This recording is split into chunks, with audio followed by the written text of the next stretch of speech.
back to the misery. So what is inflation? Well, inflation is when there's more money in the economy than stuff to spend it on. Well, that's the technical explanation. The real explanation, inflation is the only way the government can give everyone a pay rise without actually making anyone richer. So let me explain. Inflation is the rate at which prices rise over time. Simple enough. If inflation is 3%, that means the average price of everyday goods is 3% higher than it was last year. So that's food, fuel, energy, transport, all more expensive. But here's the bit that people don't usually emotionally process. Inflation means your money is losing value. Not physically, your £20 note still looks the same, the ink hasn't faded, Charles's face is still there, but functionally, your money is weaker. £1 today doesn't work as hard as £1 used to. It's like being paid in a currency that's slowly being diluted while you're being told to be grateful that you've been paid at all. This is where inflation turns into a cost of living crisis. Because when prices rise faster than wages, well, the maths, they just stop working.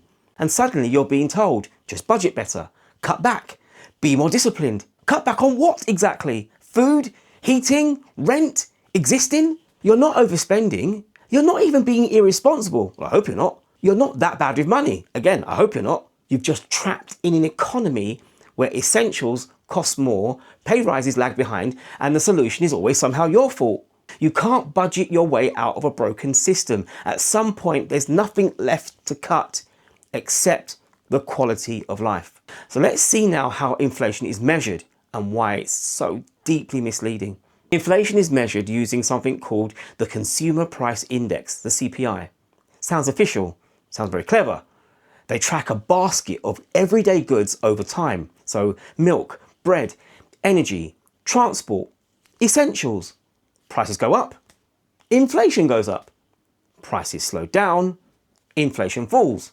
Simples. Except it's a massive blind spot because CPI tracks price, not value, not size, not quality, not what you actually get, which is extremely convenient for corporations because that's where the real damage happens.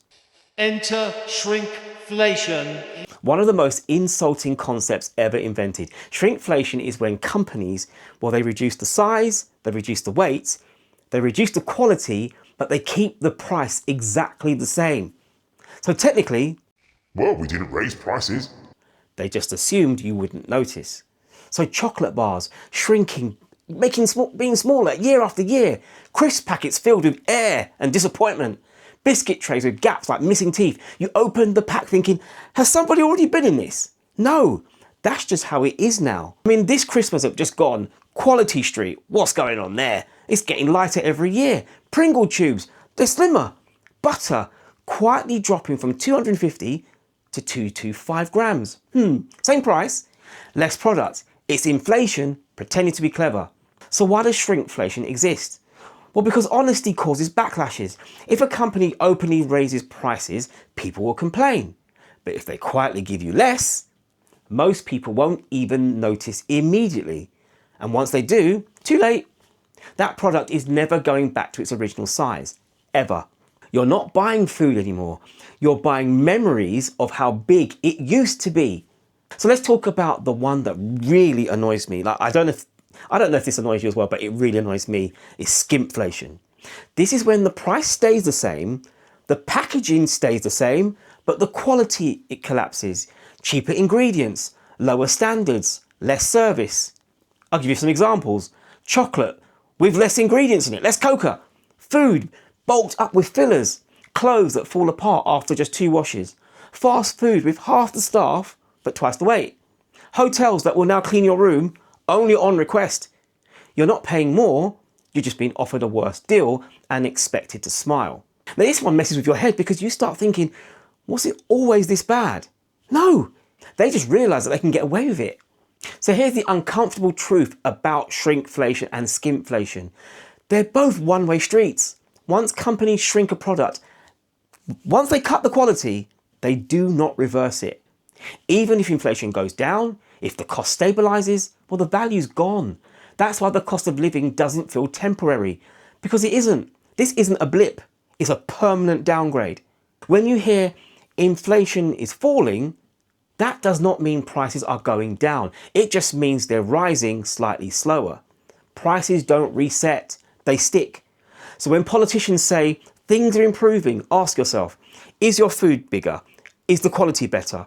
Is your money going further? Well, of course it's not. So the next time someone says to you, you just need to budget better, remember, you're already paying more for less. Smaller products, worse quality, higher bills. But hey, at least the graph looks good for the corporate shareholders, right? So the question is, how do we fix inflation?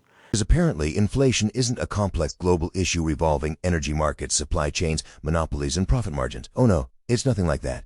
It happens because you bought a coffee and maybe some bread. And frankly, that's very selfish of you. You see, inflation, according to people who have never worried about overdraft fees, happens when there's too much money chasing too few goods. So naturally, the solution is make sure you don't have any money. Problem solved, right? That's where we come to monetary policy, also known as poverty, but on purpose. The first thing central banks do is they raise interest rates. This is always explained very calmly, almost like a weather forecast. We're cooling demand. Oh, lovely, thanks. That's refreshing. Except cooling demand actually means we're going to make life so expensive you stop trying to live. When interest rates go up, mortgages explode, rents follow, loans become unaffordable, credit cards turn into legalized mugging. But don't worry, it's all very neutral. Unless, of course, you rent, have a mortgage, run a small business, or require shelter, then it's not neutral at all. It's personal. The logic is beautiful in its cruelty. If people can't afford to spend money, prices stop rising, which is actually true. In the same way that if you stop eating, your food bill goes down. And who gets hit first? Not corporations with cash reserves, not asset managers, not people who bought their houses in 1998 for the price of a Fredo. No, it's renters, first-time buyers, workers, basically anyone who doesn't already own half the economy. But hey, sacrifices need to be made. Yours, not theirs.